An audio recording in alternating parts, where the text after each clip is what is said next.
Hey guys, welcome to the J Chip Show. My name is J Chip, and today I'm going to be doing my March and April of 2020 pickups. So last month I got my very first NES, and I am enjoying it. And the first three games I got were Mario/Duck Hunt, because it's essential. Jaws on the NES, because Captain Algebra says this is good, and it is good, though it is short, but good. And Roger Rabbit. This game sucks. So yeah, that was a big mistake on my part. So it is true, not every LJN game is good. Sorry, Captain, but this game really does suck. Let's get the anime out of the way. First up, I got the complete series of Mushishi. Now, this show is Melatonin the anime in the best possible way, because this show is so relaxing and it is so nice to look at. It's just very peaceful and calm. So if you're ever thinking about watching this series, definitely do it before bed, because I feel like it will be a relaxing time. And this show can be boring if you try to binge it, so don't do that. Take your time with the show.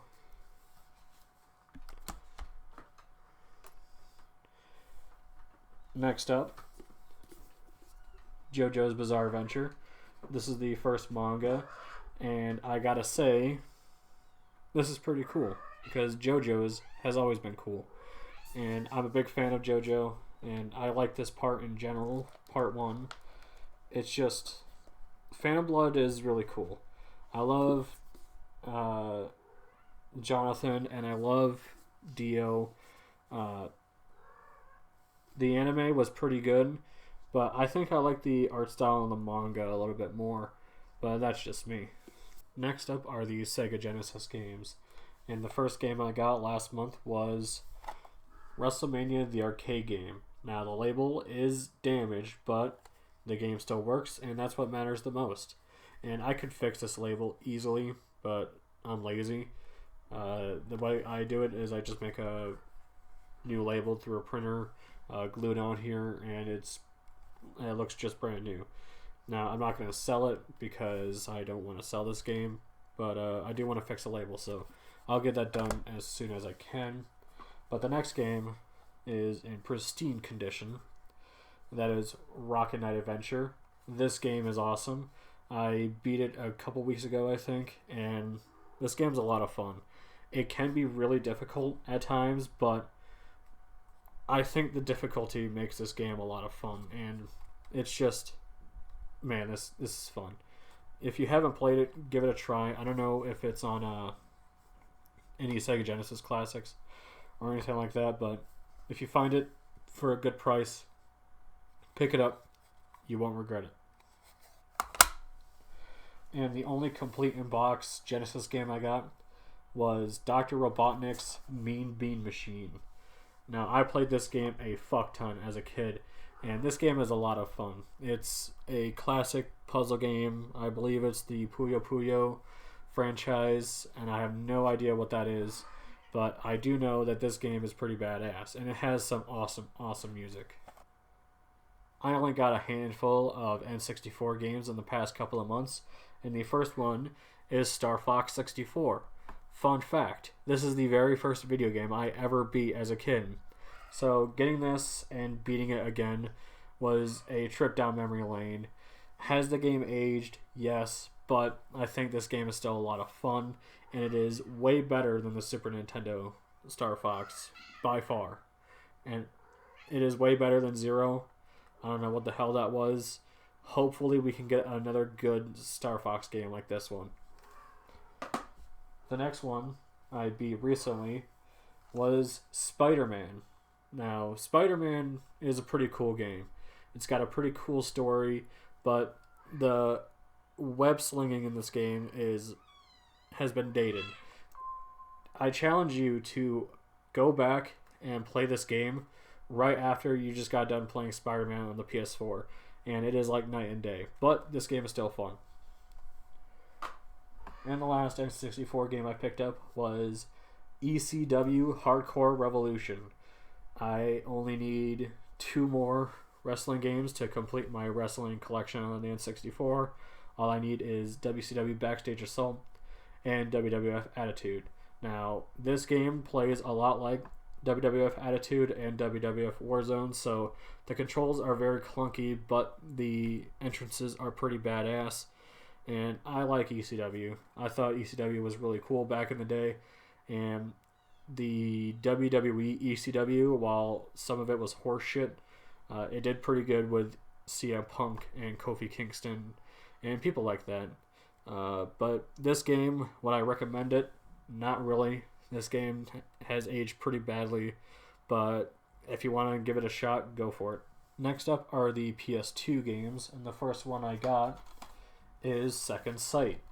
Now, I did a little bit of playtesting when I got this, and the one thing I have to say is that I cannot get into this. I've heard from reviews that this game is pretty cool, and the only reason why I got it was because the cover looks pretty cool and slick, but I don't know. I just couldn't get into it. If you've played Second Sight, let me know if it gets better or not, but I think the biggest issue for me is that I just need to put more time into this, and maybe I'll like it more.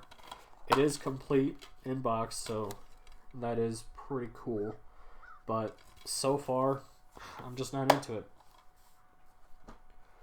The next game for the PS2 I got is SpongeBob SquarePants Battle for Bikini Bottom. Now, I used to be a massive SpongeBob fan as a kid, and I would watch it every single day after school, and it was just a part of my childhood, and I loved it. I haven't played too many SpongeBob games. I hear some of them are a little bit hit or miss, but this one is pretty good. If you are a fan of SpongeBob, definitely try this out. I hear that there are doing an HD remaster, so if you want to get it in HD, go for it. But I think the PS2 looks pretty cool. And yes, it is complete in box. It is not a traditional PS2 case, but I don't give a shit. As long as it has a case, I am perfectly fine with that. Also, let me know down in the comment section below what your favorite SpongeBob character is, because I like Patrick. The next PS2 game I got is Zone of the Enders. I got the second game, and I still haven't played this yet.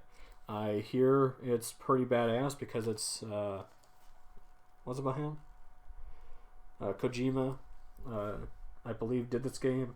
I'm not sure, but it looks pretty cool. It's got mechs, and it is complete in box, and it comes with this Metal Gear Solid 2 demo disc, which is awesome. Now, I don't know about you, but the characters on this manual kind of remind me of Neon Genesis Evangelion, so that's pretty cool because I like that show a lot. So, yeah. When I actually get around to playing this game, I will let you know what I think. And the last PS2 game I got is Red Faction 2. Now, Gaming Off the Grid has said that this game is a lot of fun, and it is, but I feel like the single player mode is just a little bit boring. And I highly recommend playing this with someone, because I think it's a lot of fun. And I don't have a multi-tap, so I can't do 4-player mode, but once I do, I'll definitely be playing this, because what I played of it in 2-player mode, it is pretty cool. And the last game I picked up in the last couple of months is Resident Evil 3. Now, I have a lot of opinions about this game. I've played it a lot, and I still am playing it again because I love this game a lot. And I hear there's a lot of criticism of this game. And are some of it true? I guess. I mean, it comes down to personal preference. But I think this game is fucking awesome. Resistance is pretty cool, but Resident Evil 3 reimagining or remake or whatever the fuck you want to call it is really good.